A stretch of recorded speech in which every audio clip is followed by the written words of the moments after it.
यहाँ मान लेना। अगर NH3 है और एक H+ और आ जाए तो क्या बनेगा? NH4+। या ऐसा भी समझ सकते हैं एक N पे 4 H लगे हुए हैं और एक इस पे टोटल पे कितने का चार्ज है? प्लस का। बात समझ आ गई? अगर मैं कहूँ कि PO4 3- तो इसका मतलब है एक P पे क्या लगा है? 4O है। फॉस्फेट आयन की बात कर रहा हूँ और उस पे कितने माइनस है? तो ये मोनोवैलेंट हुआ है, ट्राइवैलेंट हुआ। यहाँ का नंबर अलग है, यहाँ का अलग है, ठीक है कि नहीं? H3O+ भी होता है। हाँ? H3O+। H3O+। हाँ, हाइड्रोनियम आयन होता है। सर जो मेटल्स होते हैं वो पॉजिटिव होता है। क्या? मेटल्स पॉजिटिव होते हैं, नॉन मेटल्स मेटल्स पॉजिटिव है, नॉन मेटल्स नेगेटिव। ये बात सही है। Okay, molecular mass.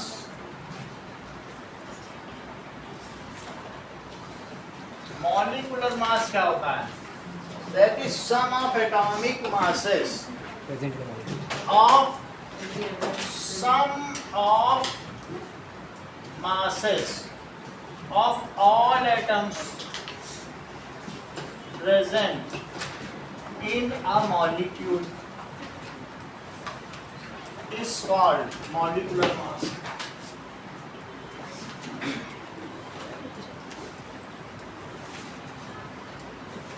It is expressed in U. ये U में एक्सप्रेस किया जाता है।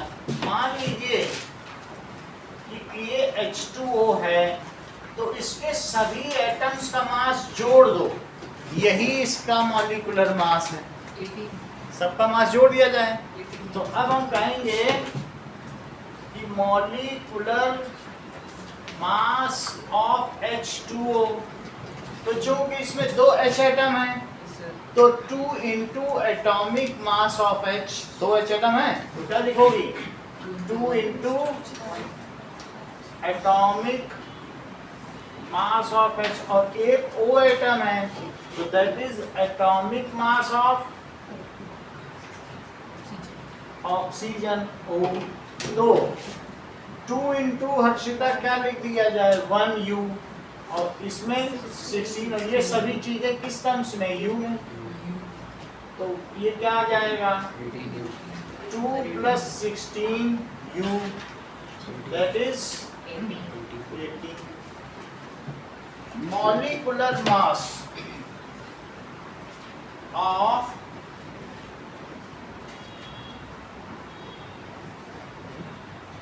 मीथेन। कृपा, मीथेन का फार्मूला क्या होता है? हाँ बोलो, पलक बोलो। Methane, CH4। हाँ, सो इट इज CH4 मीथेन, ठीक है? इसी को CNG भी कहते हैं।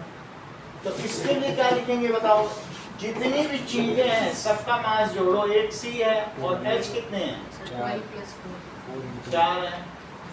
तो इसलिए that is atomic mass of C plus 4 into atomic mass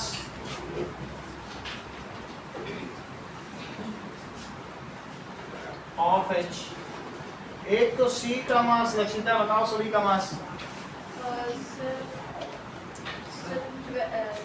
sir 12U + 4 into 1। सही है, 1U। So this comes as 12U plus 4U, it is 16U, ठीक है? This is atomic mass. Atomic mass of carbon dioxide बताओ।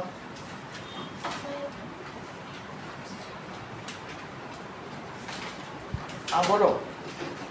Mass of carbon dioxide बताओ। 44U। 44U। Atomic mass of ammonia बताओ।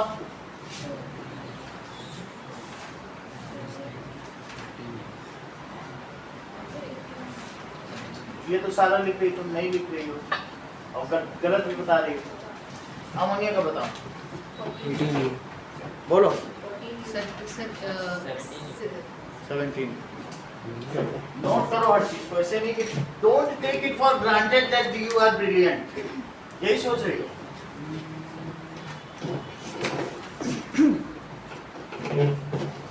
चलो, note करने से करत करत अभ्यास से जड़मति हो सुजान, रसरी आवजात से सिल पर पड़त निशान। जितना अभ्यास करोगे उतनी तेज होगी। अमोनियम का कुछ नहीं होता, मॉलिक्यूल का मॉलिक्यूलर मास होता है। मॉलिक्यूलर मास ऑफ आयन नहीं निकालता। मॉलिक्यूल ऑफ एलिमेंट भी हो सकता है, molecule of compound.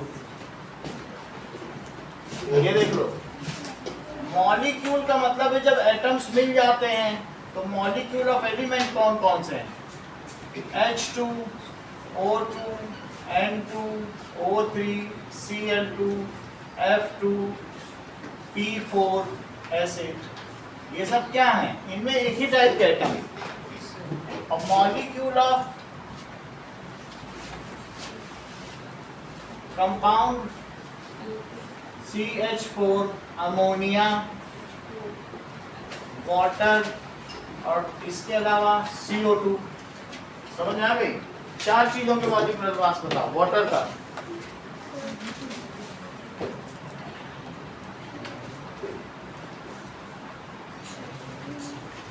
CO2, NH3,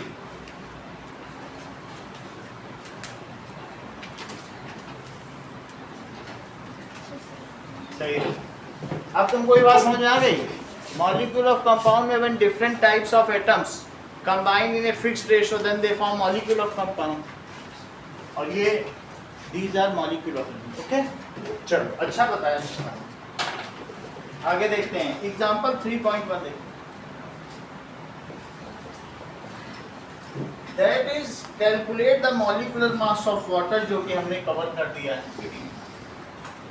second देखिए, molecular mass of HNO3। Arshita, HNO3 का नाम क्या है? लक्षिता, हाँ। Hydrogen nitrate. अदरवाइज अगर वाटर मिला तो नाइट्रिक एसिड। कॉमनली से क्या बोला जाता है? हाइड्रोजन नाइट्रेट है, कम लोग बोलते हैं। वाटर मिला दो तो इसका क्या नाम हो जाता है? Nitric acid. सल्फ्यूरिक एसिड का क्या नाम है? दैट इज हाइड्रोजन सल्फेट या H2SO। सही है। चलो, तो अब हमें इसका बताना है। तो molecular mass of nitric acid HNO3, एक H है और मानसी इसमें N कितने हैं, और ऑक्सीजन, इन सभी का मास निकाल लो। ठीक है, तो that is its mass. That is atomic mass of H plus atomic mass of N plus 3 into atomic mass of O। Rohan, इन सभी में वैल्यू फीड करो। बताओ जरा। 1U और बोलो।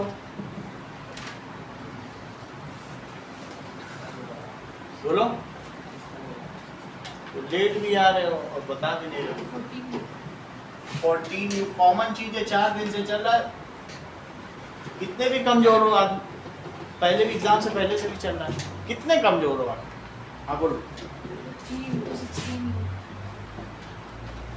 ओके, सो दैट इज 1 और 14 और प्लस 48, इन सबको जोड़ो, U बाद में लिख देना। That is 63U। ओके, ये तो हो गया इनका मॉलिक्यूलर मास। नाउ अब हम देखेंगे कुछ और चीजों का मॉलिक्यूलर मास, ये तो इसमें लिखा नहीं लेकिन हम लोग कैलकुलेट करेंगे क्योंकि वो कॉमनली पूछे जाते हैं। So find molecular mass of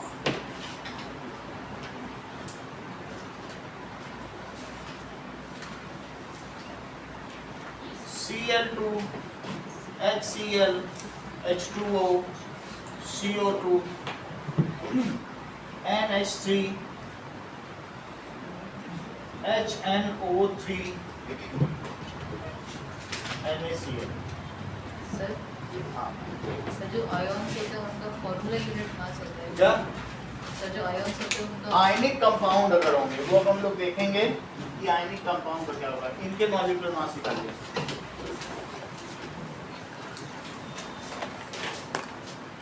ठीक है, सब चीज नोट कर ली तुमने। प्रोटॉन है और 1 इलेक्ट्रॉन है, इसका मास 1u है।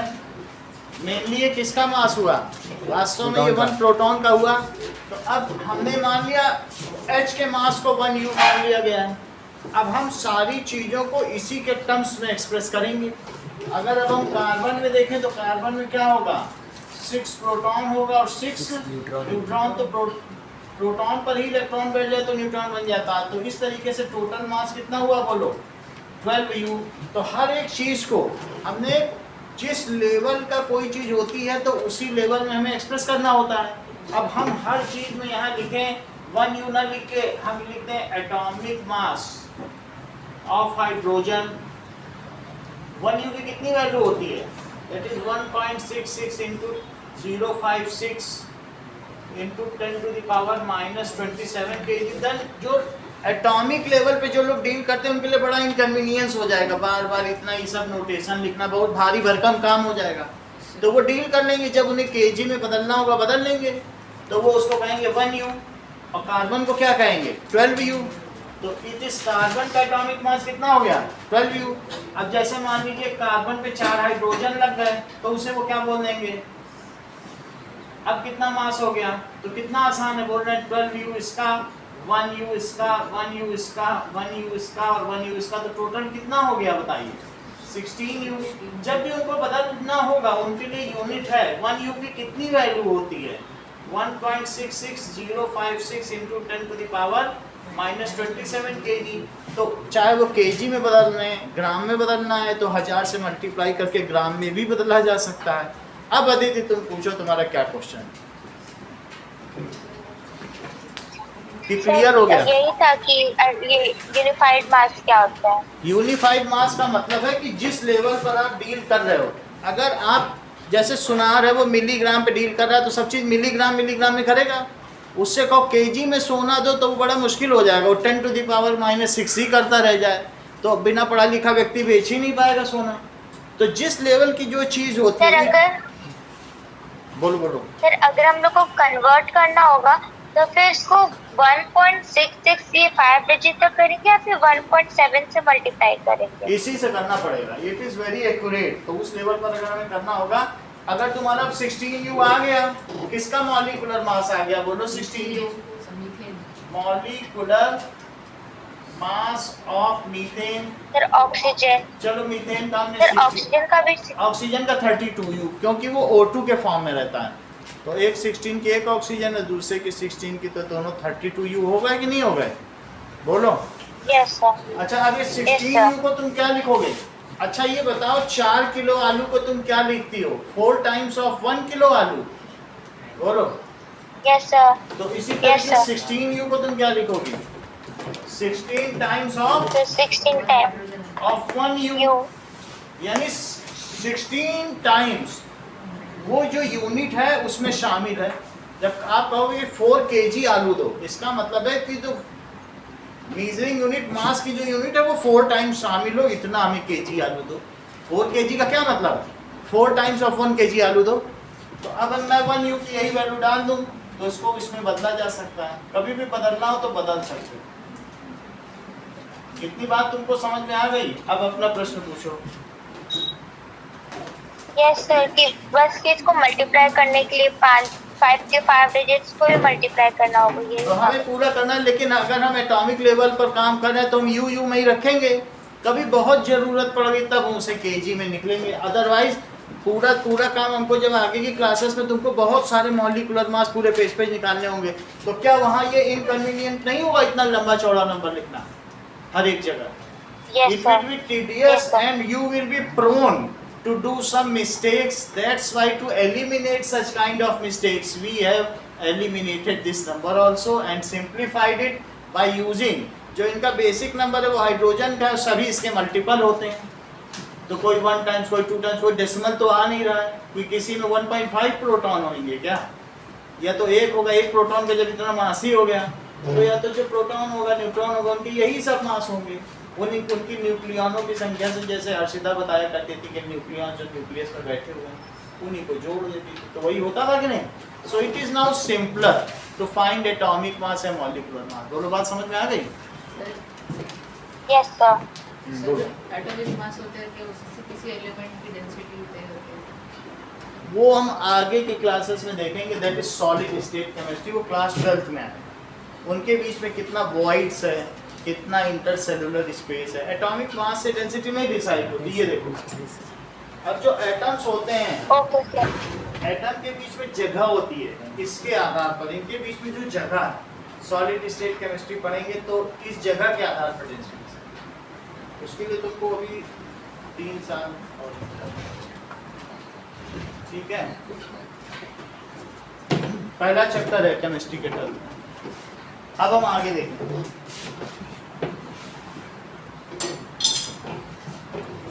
Now let us come to formula unit mass, molecular mass।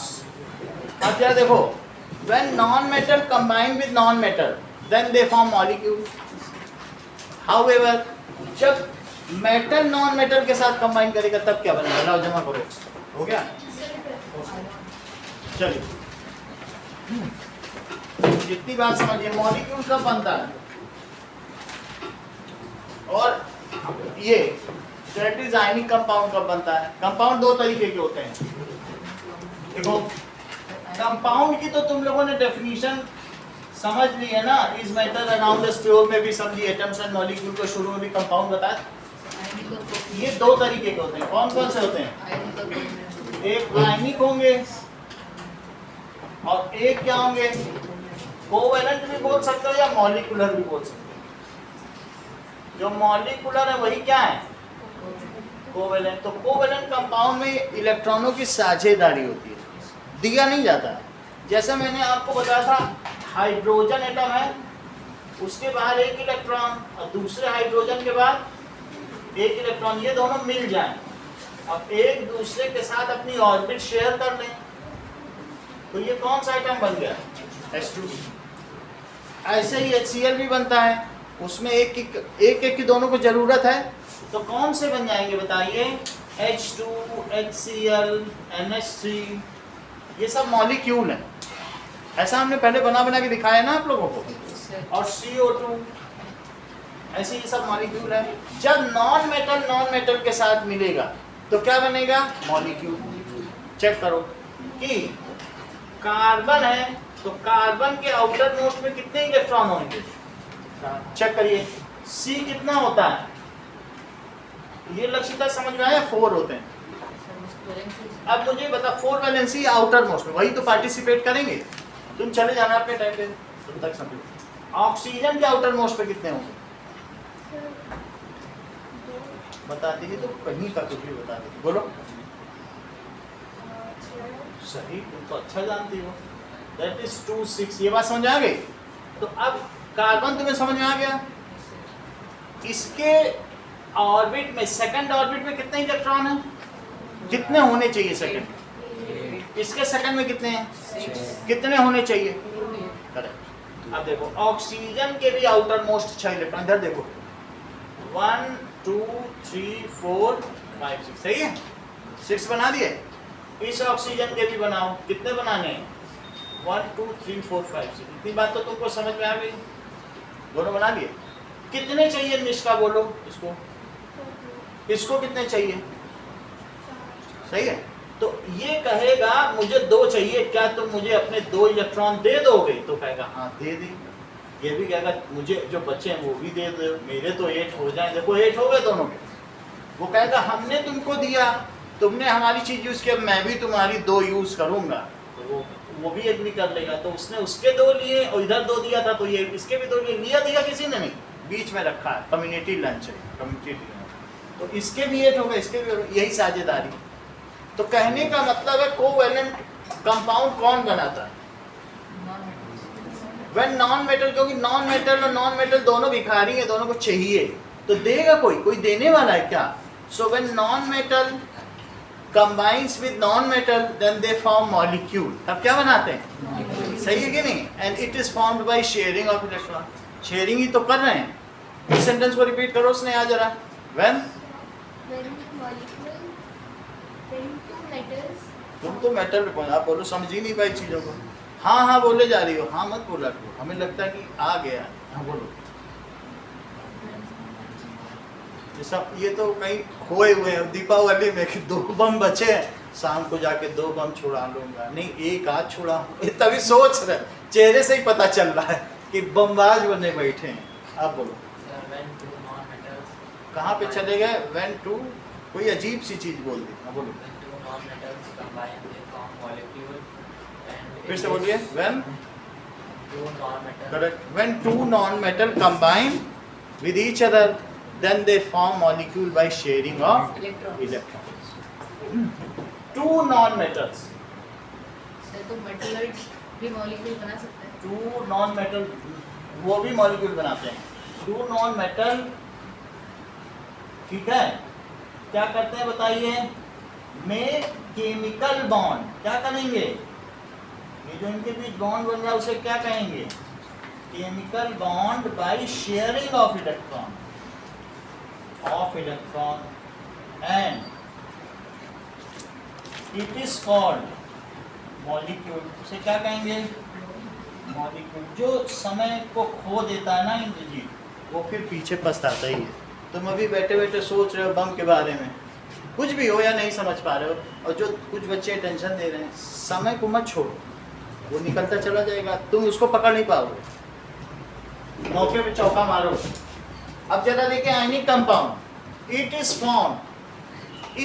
formed between metals and non-metal. Metal donate electron and non-metal receive accept electron.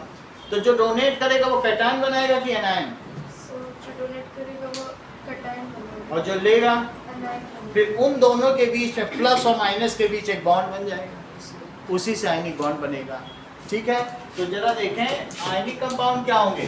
Sir metals metalloids के साथ भी कर सकते हैं। मेटलॉइड तो अलग से देख लेंगे। इट इज मेटलॉइड में कुछ कुछ प्रॉपर्टी होती है, सब मेटलॉइड अलग अलग चार्ज चलते हैं, कोई निश्चित नहीं किसी का। सो ये क्या है बताइए? It is formed between metals and metal and non metal. Metal and non metal के बीच बनता है ये bond. Okay, metal donate electron. Metal का काम क्या है? उनके आउटर ऑर्बिट में या तो 1 इलेक्ट्रॉन होगा या 2 इलेक्ट्रॉन होगा या 3 होंगे, तभी मेटल 1 2 3 उनको देना ही है। क्योंकि वो देने वाले हैं, देने की इसी प्रॉपर्टी की वजह से वो मेटल कहलाए। क्यों कहलाए हैं और क्यों ऐसी प्रॉपर्टी, वो आगे की क्लासेस में 10th में देखें। लेकिन चूंकि वो दे सकते हैं इसलिए उनमें मेटल जैसी प्रॉपर्टी होती है।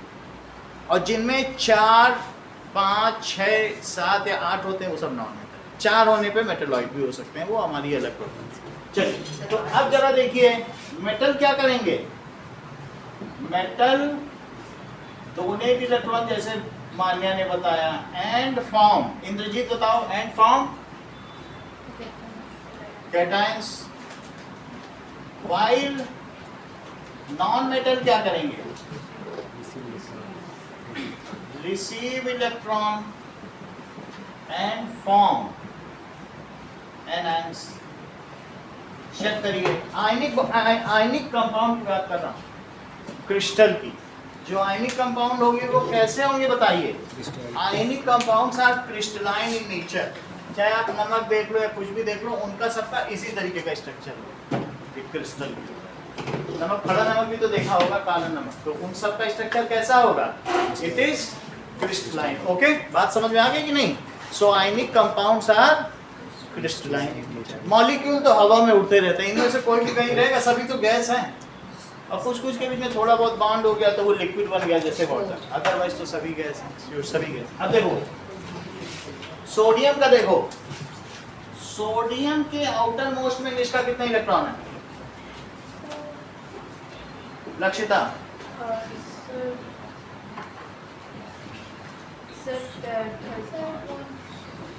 ये 11 है, इसका एटॉमिक नंबर, इसमें 11 इलेक्ट्रॉन होते हैं, 11 प्रोटॉन होते हैं। तो आउटर मोस्ट में कितने हुए बोलो? करेक्ट, पहले में 2, दूसरे में 8 और फिर बचा कितना? तो अब ये 1 ये हटा दे तो क्या इसका ऑक्टेट पूरा हो जाएगा? इसने एक इलेक्ट्रॉन दे दिया, किसी को दे देगा। अच्छा क्लोरीन का देखो, क्लोरीन का भी जरा बनाओ इलेक्ट्रॉनिक कॉन्फ़िगरेशन, है ना? पहले में 2, दूसरे में, फिर तीसरे में कितने बचे? इसको 1 चाहिए। अगर इसको ये 1 दे दे तो इसका ऑक्टेट पूरा हो जाए, इसका भी हो जाए। इन दोनों के इलेक्ट्रॉन जो आउटर मोस्ट है उनको ऐसे दिखाओ, इसको कहते हैं Lewis dot structure. Outer most या वैलेंस इलेक्ट्रॉन को दिखाने को क्या कहते हैं? Lewis dot structure. अब जरा क्लोरीन के में भी दिखाओ, क्लोरीन का भी मैंने दिखा दिया। 1 कम पड़ रहा है तो ये 1 इलेक्ट्रॉन इसको दे देगा, ये 1 दे देगा तो इसके सेंटर में 11 प्रोटॉन हो जाएंगे, 10 इलेक्ट्रॉन इसने दे दिया। अब इसके पास प्लस चार्ज आ गया, क्यों? क्योंकि इसके पास अब 11 प्रोटॉन और इलेक्ट्रॉन कितने बचे? जरा जोड़ो, क्या 1 प्लस चार्ज नहीं आ जाएगा? इसको 1 इलेक्ट्रॉन मिल जाए तो इसके कितने इलेक्ट्रॉन हो जाएंगे? 18। और प्रोटॉन कितने हैं सेंटर में? 70। तो 1 इलेक्ट्रॉन ज्यादा हुआ कि नहीं? तो इस वजह से क्लोरीन पे क्या चार्ज आ गया? क्लोरीन को 1 इलेक्ट्रॉन दे दिया सोडियम कि भाई तुम ले लो, हमारा ये फालतू है। तो 17 प्रोटॉन हुए और इलेक्ट्रॉन कितने हुए बोलो? 18 इलेक्ट्रॉन। अब ये दोनों चूंकि एक कैटायन है और एक है एनायन, इनके बीच में जैसे नॉर्थ पोल और साउथ पोल के बीच अट्रैक्शन होता है, वैसे ही वो मैग्नेटिक प्रॉपर्टी है, मैग्नेटिक अट्रैक्शन। ऐसे ही इस चीज को कहते हैं इलेक्ट्रोस्टैटिक फोर्स ऑफ अट्रैक्शन। जैसे ग्रेविटेशनल फोर्स ऑफ अट्रैक्शन है, मैग्नेटिक फोर्स ऑफ अट्रैक्शन है, वैसे ही अगर चार्जेस हो, अपोजिट चार्जेस हैं, तो उनके बीच में भी एक फोर्स ऑफ अट्रैक्शन होगा और उस फोर्स का क्या नाम होगा? सही है, तो इस फोर्स को कहेंगे इलेक्ट्रोस्टैटिक फोर्स ऑफ। स्टैटिक क्यों बोले? क्योंकि ये दोनों रुके हुए हैं। विद्युत स्थैतिकी आकर्षण बल स्थित हैं, चार्ज विच आर स्टैटिक, उनके बीच अट्रैक्शन। समझ आई? अब ये कैसे क्रिस्टल बनाते हैं ये समझो जरा, कि वास्तव में जो NaCl का क्रिस्टल है ये बना हुआ कैसे, इसके बारे में ध्यान दें। ये NaCl का क्रिस्टल, इस चीज को देखो कि ना ऐसा हो जाए तो एक Na, मान लीजिए एक Na प्लस है, उसके बगल कौन आ जाएगा? इनके बीच अट्रैक्शन है, उस Cl के बगल कौन आएगा? फिर से Na। 2 Cl नहीं आ सकते पास में क्योंकि फिर वो रिपेल करेंगे। और Na के बगल कौन आ जाएगा? और Cl के बगल।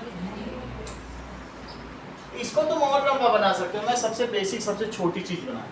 और बड़ा तो कितना बड़ा पहाड़ होता है क्रिस्टल, नमक के पहाड़ है राजस्थान में, काले नमक के। अब देखो यहाँ क्या है? Na प्लस, तो Cl माइनस और Na प्लस, और ये क्या हो जाएगा?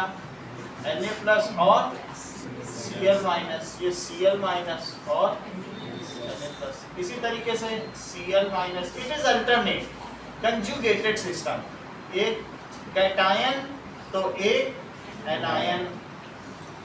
इसी तरीके से Cl माइनस, Na प्लस और Cl माइनस। अब इन सभी को देखो तो आपको क्या लगेगा? एक इस तरीके का लैटिस बन गया, ठीक है? So this is ionic bond. इसे क्या कहेंगे? ये क्रिस्टल हो गया, इसका क्रिस्टलाइन स्ट्रक्चर, ठीक है? कभी भी नमक को तोड़ोगे बहुत स्मूथ सरफेस से टूटेगा। हरे नमक को तोड़ो, it leaves with smooth surface, ऐसा होगा। तो अब जरा देखो, in case of ionic compound, in case of ionic compound तो तुम ये मुझे बता दो निखिल कि ZnCl2 एक कोवेलेंट कंपाउंड है या आयनिक कंपाउंड है? क्यों आयनिक कंपाउंड है? तुम पूरी बात समझ गए, सही बता रहे हैं कि Zn मेटल है और Cl क्या है? Non metal. तो इस तरीके के क्रिस्टलाइन कंपाउंड होते हैं। इसमें कोई मॉलिक्यूल तो है नहीं, इतना बड़ा क्रिस्टल है, क्रिस्टल के पहाड़ भी होते हैं, नमक के पहाड़। तो ऐसी स्थिति में हम कैसे उसका मास निकालें? तो the simplest ratio of cation and anion, इसमें जितने ग्रे कलर के, ग्रे को सोडियम मानो और ग्रीन को कितना मानो? That is chlorine. जितने ग्रे हैं उतने ही ग्रीन हैं और उनका रेशो 1:1 है, क्योंकि अल्टरनेट में लगे हुए हैं ना। तो इसलिए इनका सिंपलेस्ट रेशो क्या है? मॉलिक्यूल तो है नहीं, कितना बड़े से बड़ा नमक बना लो, क्रिस्टल तो जनरेट भी कर सकते हो। 9th क्लास में वो कॉपर सल्फेट का देखा ना, इतना इतना बड़ा क्रिस्टल लोग जनरेट कर देते हैं। तो इसलिए the simplest ratio of cation and anion is known as formula unit. उसे क्या कहेंगे? जब मैं कहूँ NaCl तो NaCl जो है ये इसकी फार्मूला यूनिट है। And sum of atomic masses of all cations and anions in formula unit is called formula unit mass. तो सबसे पहले क्या लिखें? Ionic compound does not exist in molecular form. क्या ये मॉलिक्यूल के फॉर्म में है? अभी तुमको क्रिस्टल दिखाया था, नहीं ना? And they exist as crystals. Ionic compounds does not, तो फॉर्मूला यूनिट सिर्फ आयंस के सिर्फ आयंस में ही होगा। जैसे तुम यहाँ पर देख रही हो अदिति, तो इसमें आपको कैटायन एनायन दिख रहा है ना, अल्टरनेट ग्रे एंड ग्रीन, समझ में आएगा? तो इसी तरीके से आयनिक compound does not exist in molecules, these exist, sentence पूरा करो Shreya, these exist in crystalline form.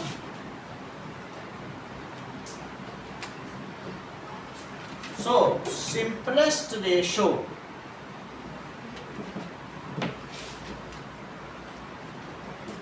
of, देखो symbolic representation of, इसका symbolic representation of simplest ratio of cation and anions, symbolic representation of cations and anions in its simplest ratio, जो इसका simplest ratio है, ratio is called, Mansi इसके आगे बोलो क्या लिखें? It is called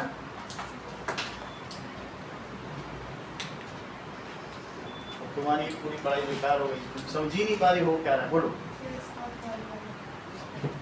है आसान चीज, लेकिन आसान भी तुम नहीं समझ पा रही हो, इसमें टीचर क्या करे? तुम हैरान होके देख रही हो चारों तरफ, हो क्या रहा? 9th ही भारी पड़ा है तुम्हारे लिए। पढ़े लिखे बनना है कि नहीं? बच्चे तो आजकल 12th खेल खेल में निकाल देते हैं, तुम्हारे तो 9th भारी पड़ा है। अच्छे पोषक का दिखाओ। It is called formula unit and some of, for example, formula unit of sodium chloride क्या है?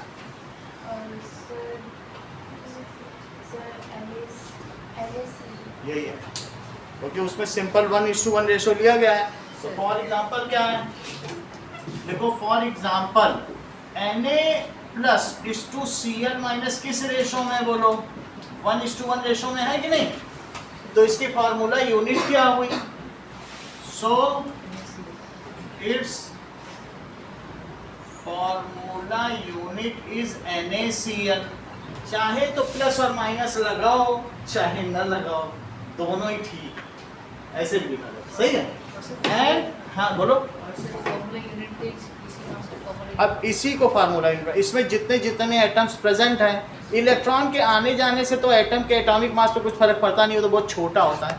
प्रोटॉन से 2000 गुना हल्का होता है इलेक्ट्रॉन, इतना हल्का होता है। तो इलेक्ट्रॉन का मास कौन देखेगा? नहीं।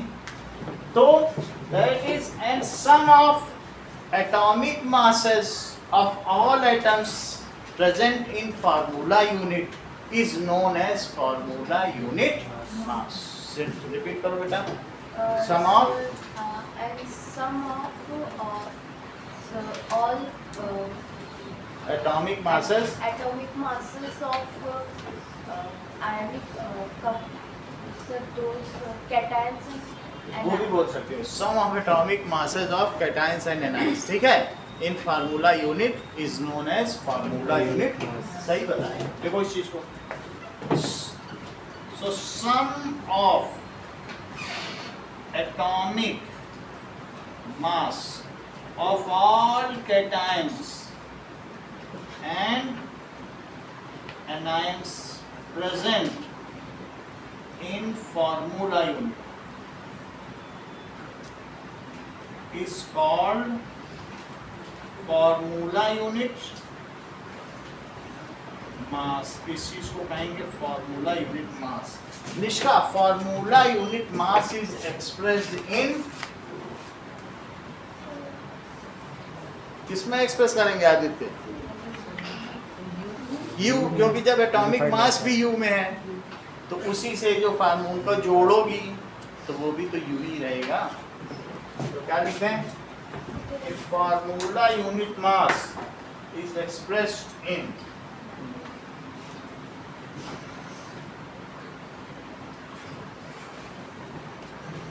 लिखिए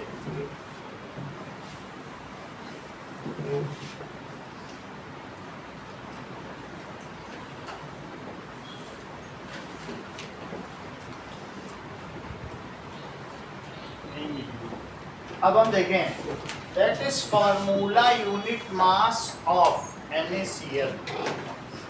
फॉर्म सब कुछ वही है, बस जैसे मॉलिक्यूलर मास का करते थे सिर्फ नाम बदल देंगे, काम वही है. तो formula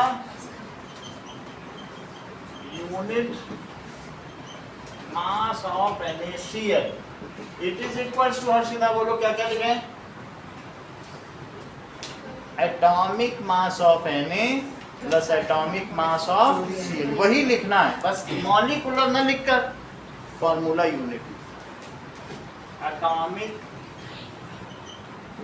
mass of Na plus atomic mass of Cl. तो इन दोनों की वैल्यू बताइए.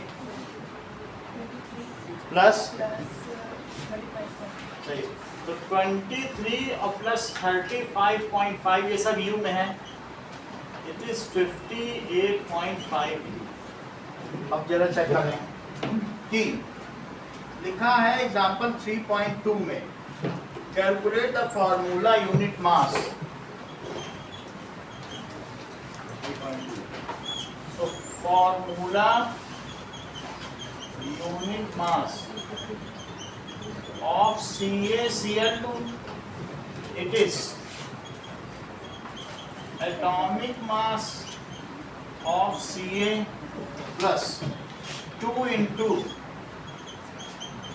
atomic mass of Cl. Shreya बताइए सारी वैल्यू. 40 plus 2 हाँ. into 35.5. ठीक है. 40 plus 2 into 35.5 और ये सब U में रहेगा. That comes as 40 plus 71 U and that comes as 111 U. Now calculate, question दिया जा रहा है calculate formula unit mass of MgCl2. ठीक है. CaCO3 एक मेटल है, बाकी non metal. Okay, that is Na2SO4. इन सबका फार्मूला यूनिट मास निकालना है. और एक क्वेश्चन और है, that is calculate molecular mass of glucose. Glucose का मॉलिक्यूलर मास बता दें. हाँ, तो आप चली जाना. क्लास तो मुझे तो नहीं तो एट के बच्चों को बहुत वो हेक्टिक हो जाता है तुरंत आके आना।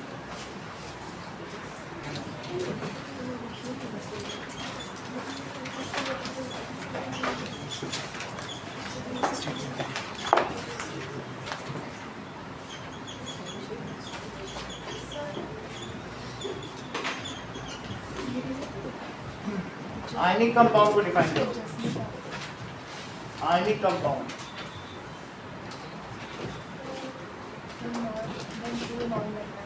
No compound formed between metals and non metals, ठीक है, या compound whose constituents are cations and anions.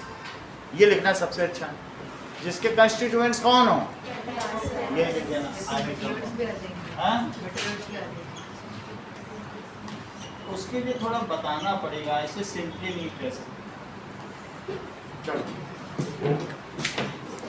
C2H6 का हमें निकालना है, तो कैसे, बिल्कुल वही पैटर्न है उसमें किया है। तो 2 into वही plus से atomic mass of C plus 6 into atomic mass of H. That is 2 into 12 U plus 6 into 1 U. 24 U. That is तो जैसे सबका निकाला है उसी तरीके से, पैटर्न तो वही है ना। ओके नाउ इसको कहते हैं इथेन। C2H6 का क्या नाम है? इथेन। जब इस CH4 को मीथेन कहते थे, इसको कहेंगे इथेन। C2H2 क्या होता है? इथाइन। इथाइन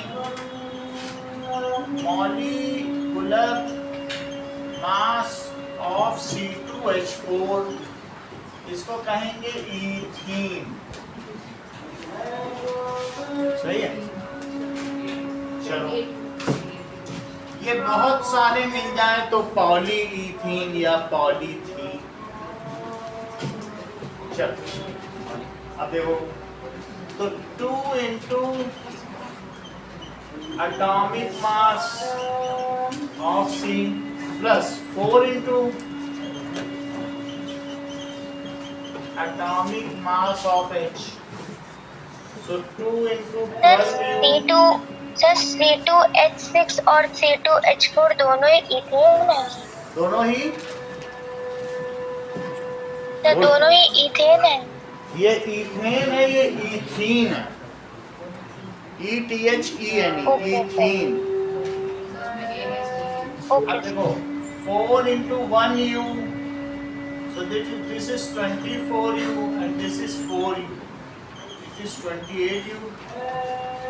अब देखो मॉलिक्यूलर मास ऑफ स्पिरिट या CH3OH, जिसको मीथेनॉल भी कहते हैं, ठीक है। सर इथेनॉल क्या होता है? C2H5OH वो विस्की होती है। अब हम देखेंगे, और जो लकड़ी पे पॉलिश की जाती है वो स्पिरिट, वो मीथेनॉल है। ये शादी बारात में थोड़ा थोड़ा नीचे रखा जाता है ना, वो बर्तन गर्म होते हैं, वही स्पिरिट है। That is molecular mass of CH3OH, इसको कहते हैं मीथेनॉल। तो मीथेनॉल भी समझ सकते हो या स्पिरिट। कभी इंजेक्शन लगाने के बाद जो इसमें रुई में लगा के स्पिरिट ऐसे लगाते हैं ना, ये वही है। सही है, देखो देखो। हैं? ये ब्लू कलर का होता है। तो जब तुमको यहाँ पर कभी भी इंजेक्शन लगाया जाता है तो स्पिरिट क्यों लगाई जाती है? करेक्ट। जैसे ही बता रहे हैं कि वो खून को कोएगुलेट कर देती है, जमा देती है। तो कभी कभी समझे इस बात को, इस चीज को समझो। स्पिरिट का काम क्या है? ब्लड ना बहे, उसको क्या कर देती है? जमा देती है, कोएगुलेट, क्लॉट कर देती है। और विस्की किसे कहते हैं? C2H5OH। इसे मीथेनॉल कहा, तो इसे क्या कहा? इथेनॉल। कभी कभी जब इसको कहीं कहीं बनाया जाता है तो थोड़ा सा मीथेनॉल भी बन जाता है, अगर गलत घटिया फैक्ट्री में बनाया गया।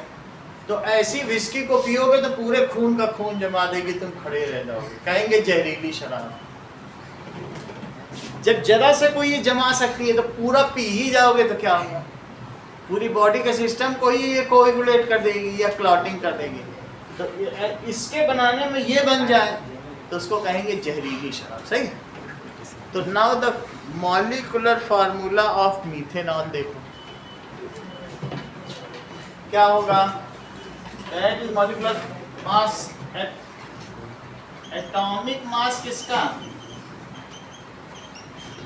ऑफ कार्बन प्लस कितने H हैं, सर 3 है।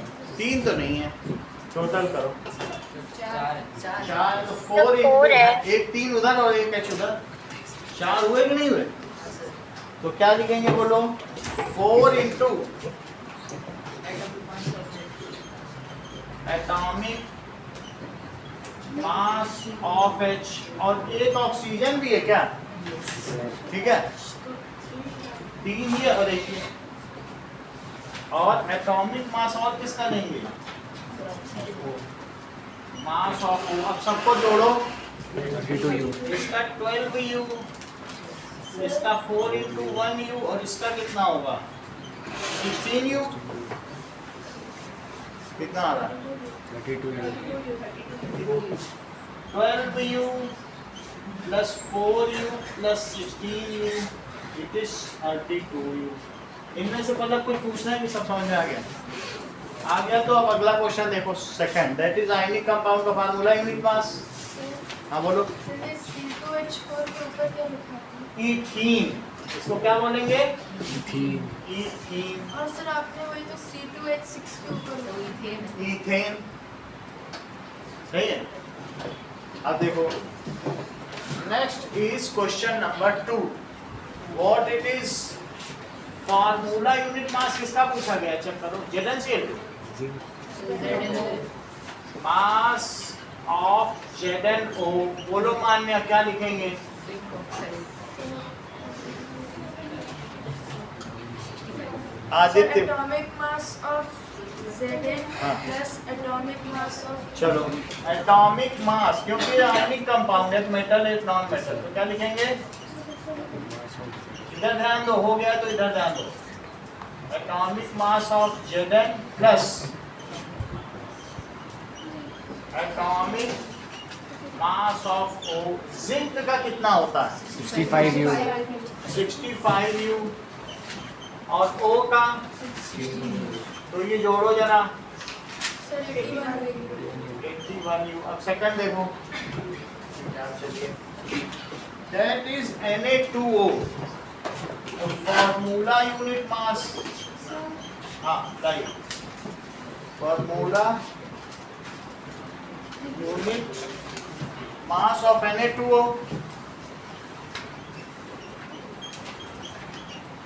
तो क्या होगा बताओ, 2 टाइम्स, क्या लिखा जाएगा, 2 times atomic mass of N, बता नहीं रही, एटॉमिक मास ऑफ N हाँ, एटॉमिक मास ऑफ, आगे बोलो, plus atomic mass of O।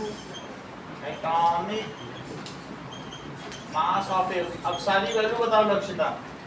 Sir 2 into sir 23 plus 16 plus 16U भी लिख लो, 22, that is 46, 46U plus 16U, कितना हो जाएगा, 4 1 5, 62U। अब एक और पूछा गया है, कौन सा, A2CO3, ठीक है, ये सभी का हो गया, okay. Now next is formula unit mass of K2CO3।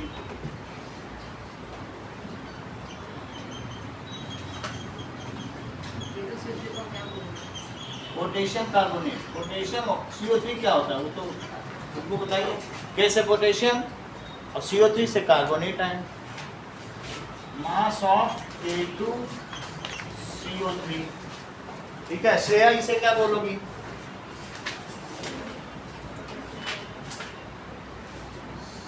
पलक,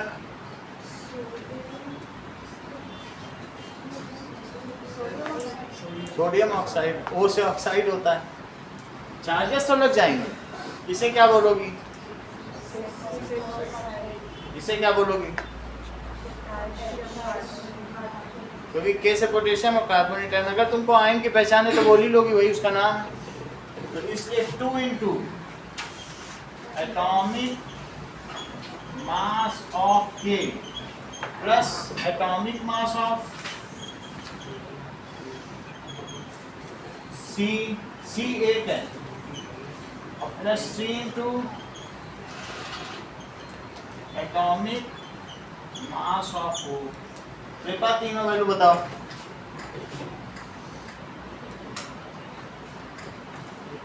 अभी 1.5 घंटे से पढ़ रही हो, तुमको एटॉमिक मास ही नहीं याद हुआ। एटॉमिक मास का टेस्ट, कितनी कमजोर हो तुम। चलो हाँ श्रेया। 2 into 39 plus 16U 50 बोलो। 12U plus 3 into 66. 3 into 16U। अच्छा कोई बात नहीं, कृपया इधर देखिए।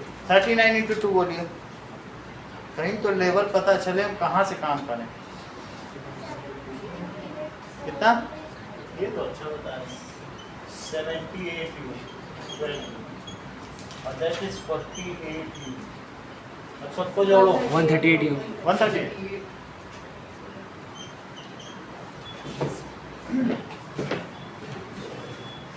ओके, एक्सरसाइजेस में आइए।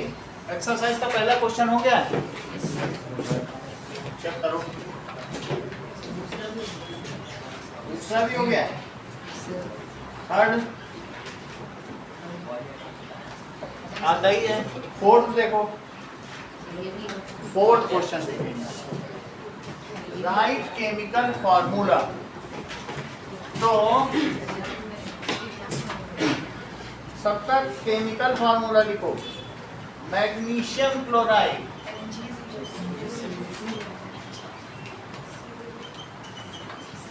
तो Mg यहाँ लिखो, 2+ है तो 2+ नीचे लिखो, है ना। मैग्नीशियम का तो यही चार्ज होता है Mg2+। क्लोराइड में क्या होता है?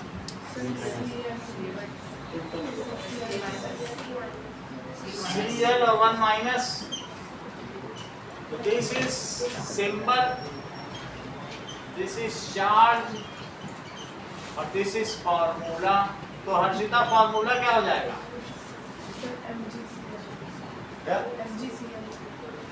MgCl, ये सही है। अगला देखिए, कैल्शियम ऑक्साइड, ठीक है। निखिल, कैल्शियम ऑक्साइड का सिंबल बताओ और चार्ज के साथ बताओ। बहुत कमजोर हो गए हो, बोलो।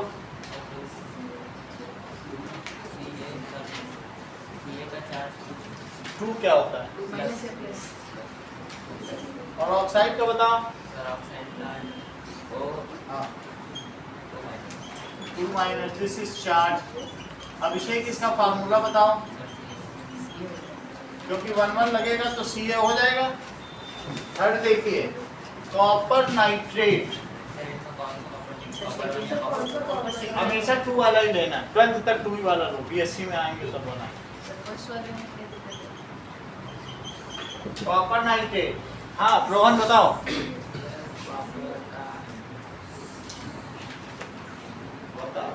शाही नेचर के हो तुम। हाँ बोलो आदित्य। Cu हाँ, Cu चार्ज के साथ बोलो। 2+, Cu2+, हाँ NO3 1-। सही है। NO3 1-। तो स्नेहा, इसका फार्मूला क्या हो जाएगा?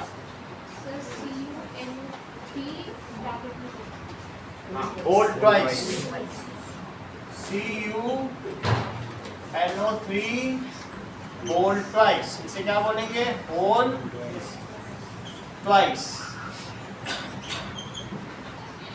दिस इज, इसमें लिख देना symbol, charge and formula. Aluminium chloride, Bishnoi, formula बताओ। एल्यूमिनियम क्लोराइड AL3 प्लस और बोलो।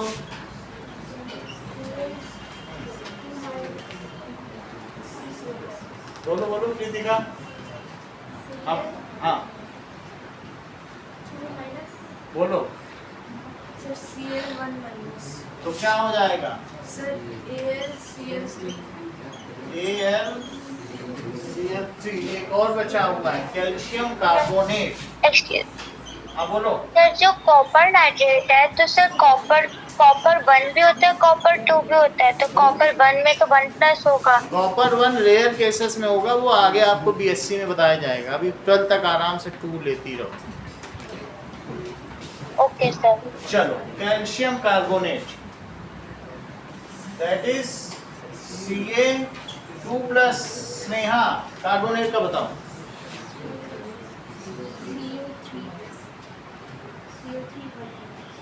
निखिल तुम कहाँ पहुँच गए? लंदन से आए हो क्या? गोरे गोरे लग रहे हो, लंदन के ही हो गए। सही है। तो क्या हो गया इसका? CaCl3 इतना ही रखो।